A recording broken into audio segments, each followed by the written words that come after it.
Puluhan warga Kecamatan Genuk, Kota Semarang diduga Puluhan warga Kecamatan Genuk, Kota Semarang diduga keracunan setelah menyantap makanan hajatan. Puluhan warga Kecamatan Genuk, Kota Semarang diduga keracunan usai menyantap makanan hajatan. Sejumlah warga merasakan gejala mual, muntah, dan diare setelah mengkonsumsi hidangan tersebut. Halo semuanya, perkenalkan nama saya Bayi Permesti. Saya mewakili kelompok 4. Di sini saya akan membahas mengenai kasus keamanan pangan yang terjadi di wilayah Bangat-Ayu Wetan, tepatnya di Kota Semarang, berdasarkan pemberitaan dari Antara. Nah, dalam pemaparan ini, kami akan menjelaskan secara sistematis mengenai permasalahan yang terjadi, yaitu penyebab, dampak yang ditimbulkan, gejala yang muncul pada korban, serta upaya pencegahan dan penanggulangan berdasarkan teori keamanan pangan. Berikut pemaparan selengkapnya. Permasalahan dalam kasus ini adalah terjadinya dugaan keracunan makanan massal pada puluhan warga di Bangat-Ayu Wetan di Kota Semarang. Sebanyak 21 orang harus dilarikan ke rumah sakit Wongsonegoro karena mengalami muntah dan diare setelah mengonsumsi nasi kotak dari hajatan yang digelar pada Jumat malam. Makanan tersebut dimasak sendiri oleh pihak keluarga dan terdiri dari nasi, acar, sambal goreng hati ayam, dan daging sapi. Kasus ini menunjukkan adanya masalah dalam keamanan pangan pada acara hajatan tersebut. Kasus ini termasuk dalam kategori foodborne illness, yaitu penyakit yang disebabkan oleh konsumsi makanan yang terkontaminasi mikroorganisme atau toksin. Berdasarkan jenis makanan dan gejala yang muncul dengan cepat, kemungkinan penyebabnya adalah bakteri seperti yang pertama, Staphylococcus aureus, yang sering berasal dari tangan pengolah makanan dan menghasilkan toksin yang menyebabkan muntah cepat.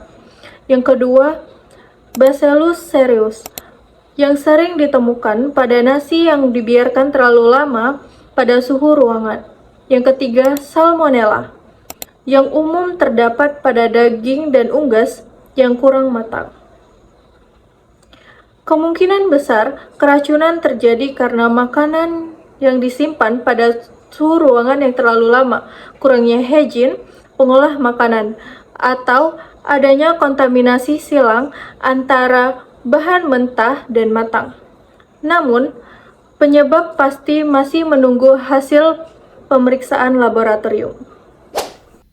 Dampak dari kejadian ini adalah 21 warga harus mendapatkan perawatan di rumah sakit.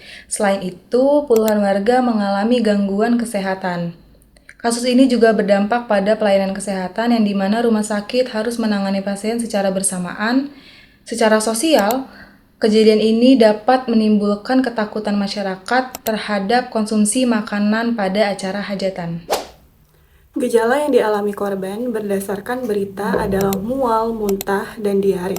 Secara teori, gejala foodborne illness juga dapat disertai nyeri perut, lemas, dan kadang demam ringan. Gejala ini biasanya muncul beberapa jam setelah makanan terkontaminasi dikonsumsi. Untuk mencegah kasus seperti ini terjadi lagi, kita perlu menerapkan prinsip keamanan pangan. Yang pertama, menjaga kebersihan. Pengolah makanan harus mencuci tangan terlebih dahulu sebelum memasak, menggunakan alat yang bersih, dan memastikan tempat memasak tidak kotor. Karena bakteri bisa berasal dari tangan atau peralatan yang tidak higienis. Yang kedua, memisahkan bahan mentah dan makanan matang.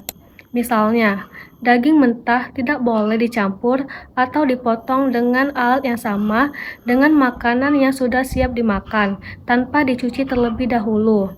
Ini untuk mencegah kontaminasi silang. Yang ketiga, memasak makanan mentah hingga matang sempurna, terutama daging dan hati ayam, agar bakteri yang berbahaya bisa mati. Yang keempat, menyimpan makanan pada suhu yang aman. Makanan tidak boleh dibiarkan terlalu lama di suhu ruang, karena bakteri bisa berkembang biak dengan cepat. Dan yang terakhir, menggunakan bahan dan air yang bersih, serta masih layak konsumsi. Nah, jika prinsip-prinsip ini diterapkan dengan baik, maka risiko keracunan makanan massal dapat dicegah.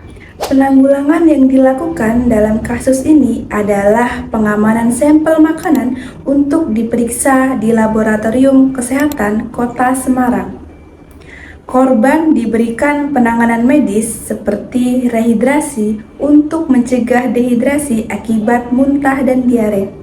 Selain itu, diperlukan edukasi kepada masyarakat mengenai cara pengolahan makanan yang benar dan aman, terutama saat acara hajatan, serta pengawasan dari Dinas Kesehatan untuk mencegah kejadian serupa di masa depan.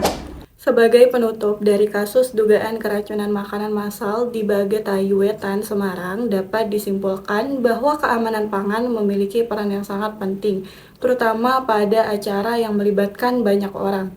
Kesalahan dalam hygiene, pengolahan, dan penyimpanan makanan dapat menyebabkan kejadian luar biasa, keracunan makanan. Oleh karena itu, penerapan prinsip keamanan pangan harus selalu dilakukan untuk melindungi kesehatan masyarakat. Demikian pemaparan dari kelompok kami. Terima kasih atas perhatiannya.